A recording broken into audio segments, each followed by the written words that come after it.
भेडीगोठ आयो ल भेडीगोठ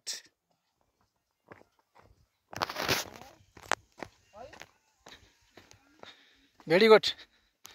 भेडीगोठ होइन प्रेम भेडीगोठ भन्दा छन् हामीले चाहिँ अब देखेको फर्स्टचोटि ल भेडीगोठ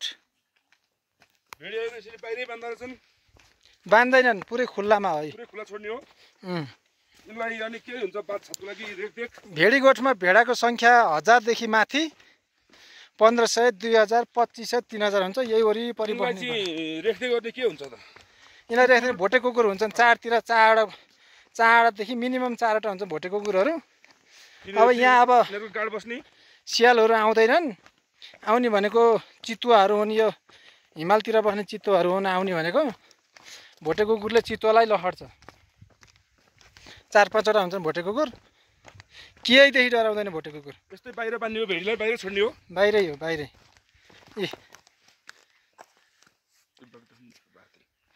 बाहिर भनेपछि भेडीहरूको त बिजोकै हुँदो रहेछ होइन भेडीहरूको बिजोग हुँदैन भेडाहरू यस्तै ठाउँमै बस्ने हुन् जाति त्यही हो चिसो ठाउँमा बस्ने हुन् भेडाहरूको त 6-6 महिनामा रौँहरू काट्ने गर्छन् त्यही भेडाकै रौँबाट बन्ने हो राडीहरू ब्ल्याङ्केटहरू पनि भेडाहरूकै रौँबाट हो कहाँ हो कहाँ तल त प्रेम